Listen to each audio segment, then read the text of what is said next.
Welcome back to bestpractice.biz and welcome back to the Best Practice TV YouTube channel.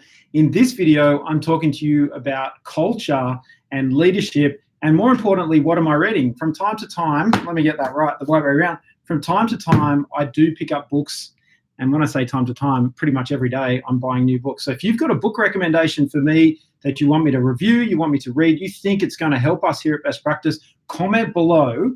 Let me know the book name and the title. So drop that in the comments below as soon as you jump on. Your favorite book, the book that you'd like me to read. If it's not already here in this library or in the library in the studio next door, let me know. I'll grab a copy of that book. I'll shoot a video of me buying that book and I'll show you how I do it. And then I'll also show you how I read these books so quickly. I get through between 3, 4, 5 books a week, depending on the week and depending on what's in my calendar. This particular video, I wanted to talk about culture. It's something I've been exploring for the last couple of weeks. Not something I've been exploring for the last couple of weeks. Let me rephrase that. Culture is something we've been considering for a very long time, but I've really been trying to say, well, how do we make culture something, the conversation about culture, something that's easy to digest? How do we make something that you guys in your organizations can really start the discussion about culture without freaking everybody out and needing to go away into a deep, dark forest and everybody have a group hug on a company getaway weekend? So let's talk about culture.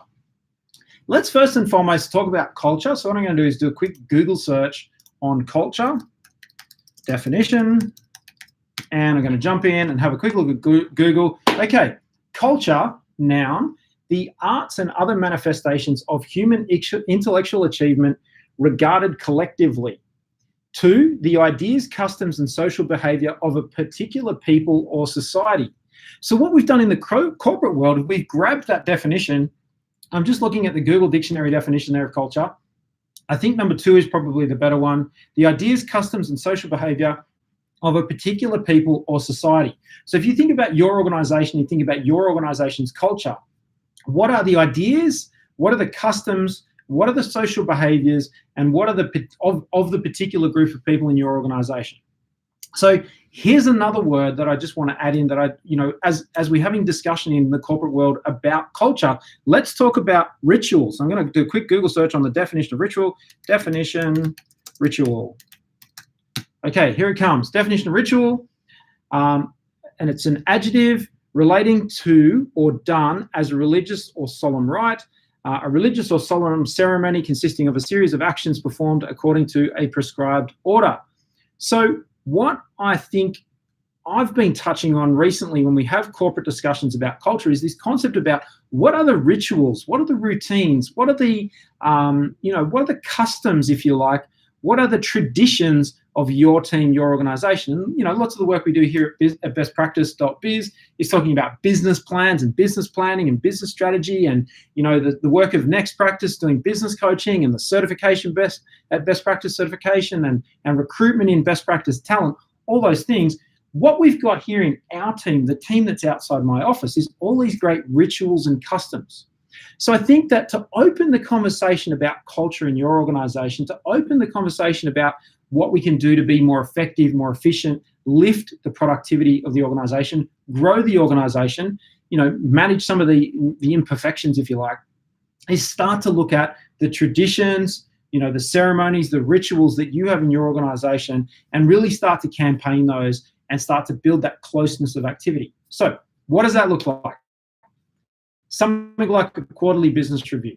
Not the quarterly business review that's the secret profit and loss reporting meeting that happens in the boardroom. We've got a boardroom across the other side of the office here at Best Practice. You've seen some videos recorded in the boardroom here at Best Practice. It's not that meeting with the door closed. It's the meeting where you'll do a quarterly business review and you'll look at, okay, how are we tracking? We can ask 4 questions in that quarterly business review, which might be a bit of a tradition. We can say, hey, what are some of the opportunities for improvement that we might have in the next 12 weeks? What are some of the things, in thinking about the next 12 weeks, what does success look like? In thinking about the last 12 weeks, what did we do really, really well? What can we continue to do really well?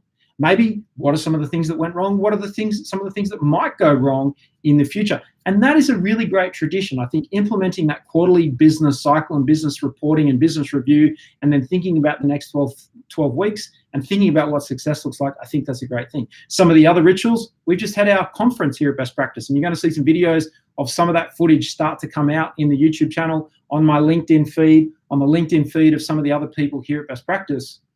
If you're not following the people here at Best Practice that work here, jump onto LinkedIn and go and check out and search for Best Practice as a company, search for who works here and start following those guys. They've got their own great content. It's not just the Kobe show here at Best Practice. So if you're a LinkedIn advocate, I'd encourage you to get in there every day, jump on and follow me on LinkedIn if you're not already, follow the team here on LinkedIn, and you can see behind the scenes. You can say, hey, is this guy walking the talk? And you can see, what's happening here at Best Practice from their perspective and the things that they're doing, the things they're working on.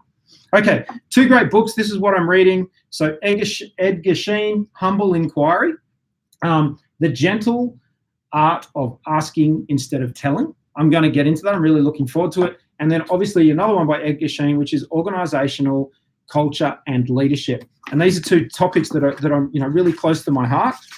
Now, how do I read books so quickly, and how am I going to get through these so quickly in the next couple of days? I go straight to the contents page, and I'm like, okay, what's this guy going to write about? So I'm going to look at the contents page. It's 2 pages.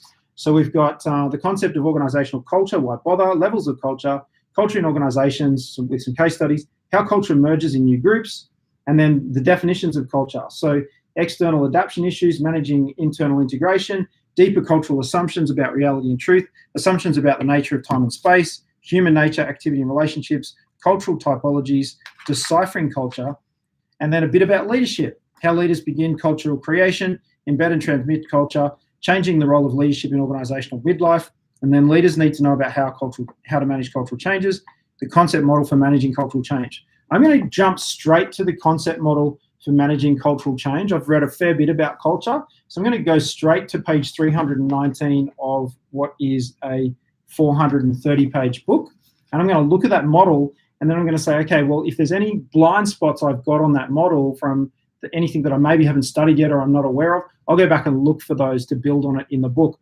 That's how I get through books so quickly. I don't open, the start of the book and say, right, I'm going to read this from front to back. If you've ever had a situation where you've tried to read a book and you just couldn't get into it, who's to say that their first chapter was their best chapter? Maybe they didn't get their momentum.